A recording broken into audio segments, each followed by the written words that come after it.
নমস্কার, Bandita and mother's ব্লগে সকলকে স্বাগত জানাই। ঝমঝম করে বৃষ্টি পড়ছে, জোরে না বললে কেউ শুনতে পাবে না, ওই জন্যে জোরে বলছি। আর কালকে ফোনে চার্জ দিয়েছিলাম, ওই জন্যে মেয়ের চা খাওয়ার করতে পারিনি না।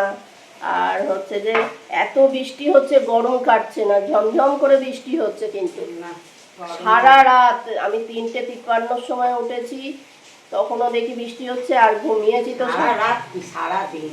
হ্যাঁ, কালকে সারা দিন বৃষ্টি হয়েছে, সারা রাত বৃষ্টি হয়েছে, তবু গরম কাটছে না। একটু হাওয়া নেই তো, একদম গুমোট হয়ে রয়েছে, কি করে গরম কাটবে। চলো চা খেয়ে নিই, আবার রান্না বান্না করতে হবে, মা দেরি হয়ে যাবে, অফিস যাবে। তাই ভাবছি মা কি করে অফিস যাবে, এখানে রাস্তায় যা জল জমে। মা এই বাইরেটায় জল জমেছে? না না না, জল জমার উপক্রম হয়েছে। হ্যাঁ। চলো চা খেয়ে নিই। চা খাওয়া হলো, খেয়ে নিয়ে আর এই মা পেঁয়াজ কেটে দিচ্ছে। আর এখনকার পেঁয়াজগুলো এত বাজে জানো তো, সে তরকারিতে দিলে ভাজি লাল লাল করে নুন দিয়ে ভাজা হচ্ছে, একদম নুয়ে যাচ্ছে, মানে হয়ে যাচ্ছে, নরম হয়ে যাচ্ছে।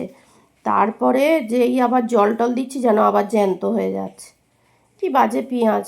ঢেঁড়সের ঝালে যে পেঁয়াজটা দিয়েছি সেটা ভালো, একদম মিশে গেছে, কিন্তু পটল আলুর তরকারিতে হচ্ছে যে ওই রকম অবস্থা। যাই হোক, ঢেঁড়স আলুর তরকারি করব, এই ঢেঁড়স আলু বলছি, ঢেঁড়সের ঝাল করব। ওই জন্যে হচ্ছে যে পেঁয়াজ ভেজে নিলাম, পেঁয়াজ আর ঢেঁড়স ভেজে নিয়ে ওর মধ্যে ওই সর্ষে বাটা, সর্ষে পোস্ত বাটা দিয়ে দিচ্ছি। খুব ভালো হয়েছে খেতে। আর কাঁচা লঙ্কা বাটা দিয়েছি, আর কিচ্ছু দিইনি, মশলা দিইনি। ঢেঁড়সের ঝালটা খেতে খুব ভালো হয়েছে। আর তরকারির নিয়ম কি বলো তো, তরকারি যত কষা হবে সুন্দর করে, তত তরকারির টেস্ট হবে। তার জন্য তেল বেশি লাগে না, কিচ্ছু লাগে না। যত বেশি কষা হবে তরকারির টেস্ট আলাদাই হয়। তা যাই হোক, এই রান্নাটা আমি মোটামুটি, মানে আমি করি বলে তাই নয়, আমার রান্না খেয়ে সবাই সুখ্যাত করে মোটামুটি। ওদিকে ঢেঁড়সের ঝালটা বসিয়ে দিয়েছি, তারপর আর দাঁড়িয়ে থেকে লাভ নেই। আজকে কী করেছি, 2-4টে করে সব বাসন মেজে নিয়েছি জানো তো, নাহলে অনেক বাসন পড়ে তো বিরক্তি লাগে। তা বাসনগুলো মেজে নিয়েছি। আর এই দেখো, ডিমগুলো সেই কোয়েল পাখির ডিমের মতো, এত ছোট্ট ছোট্ট ডিম। মা বলে কি, একটা একটা করে খাবি না, দুটো দুটো করে, মানে দুবেলা দুটো দুটো 4টে, মানে 8টা ডিম। তা সত্যি তাই তো, কোয়েল পাখির ডিমে এক গালে ঢুকে যাবে। এই যে ছোট্ট ছোট্ট ডিম, ওই জন্য মা দুটো দুটো করে করেছে। তা ডিমটা করে নেবো আগে। এই মার জল গরম হবে, বৃষ্টি পড়ছে তো, আর এমনিতেই মাকে ডাক্তারে বলেছে 12 মাস গরম জলে চান করতে, তাই মা 12 মাসই জল গরম করে। আর এখন তো বৃষ্টি পড়ছে, আর ওই ট্যাঙ্কের জল পুরো ঠান্ডা, ওই জন্যে মা করে হচ্ছে যে গরম জলে চান করে। আর ওই ঢ্যাঁড়সের ঝালটা তো আমি মেয়েতে করেছি সর্ষের তেলে। ওর ঝাল ফাল পোস্ত এইগুলো না সর্ষের তেলে করলেই ভালো হয়, আর এটা সাদা তেলে, সোয়াবিন তেল। তা পটলগুলো আগে ভালোভাবে ভেজে নেবো, নাহলে পটলের কাঁচা গন্ধ বেরোবে, ভালো লাগবে না। আর আমি যা করি, এই যে সবই না গ্যাস একদম আস্তেই থাকে, আমার গ্যাস বাড়ানো থাকে না, আমি গ্যাস বাড়াই না। খুব কম সময় যদি খুব তাড়াহুড়ো থাকে তখন গ্যাস বাড়াই, না হলে গ্যাস বাড়াই না। না হলে একটা গ্যাস দুদিন, 2 মাস, 2 দিন বলছি, 2 মাস, 6-7 দিন চলে, বলো না, বুঝে না চালালে। তা যাই হোক, ওই গ্যাস সবসময় আস্তে দিয়েই রান্না করি। গ্যাস আস্তে দিয়ে রান্না করলে, তারপর ভাত একবার ফুটে গেলে সেটা বন্ধ করে দিলে গ্যাস দেখবে অনেক কম পড়ে। তা আমি এখন ওইরকমভাবেই রান্না করি। আর চালটাকে অনেকক্ষণ ধরে ভিজিয়ে রেখে দিই, ধুয়ে টুয়ে চা খেয়ে এসে ধুয়ে নিয়েই আর ভিজিয়ে রেখে দিই চালটা।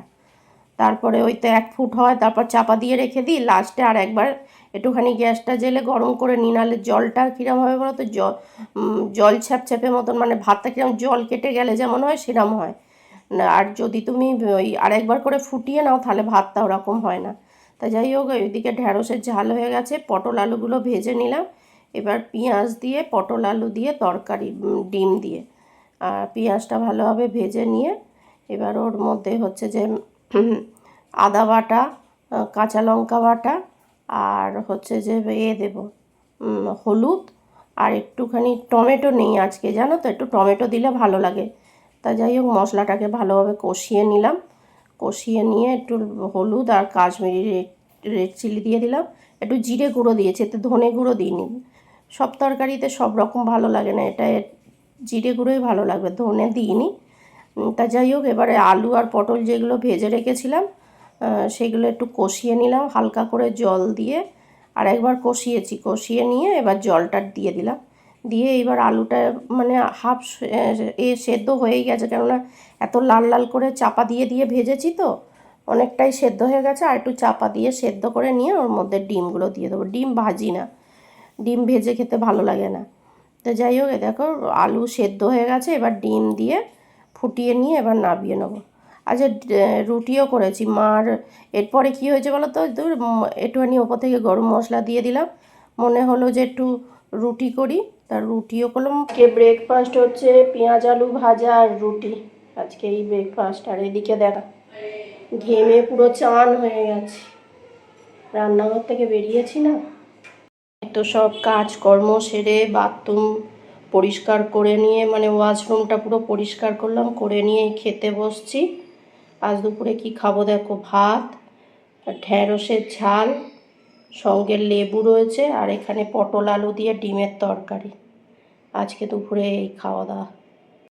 এই যে মা অফিস থেকে এলো আর আমি চা নিয়ে চলে এলাম, চা করলাম, মা অফিস থেকে এলো, তারপর ডগিগুলোকে একটু বিস্কুট দিলাম। কি করছে, গায়ের ওপর উঠে যাচ্ছে পুরো, না দেখলে বিশ্বাস করো না, হৌ করে গায়ের ওপর উঠে যাচ্ছে।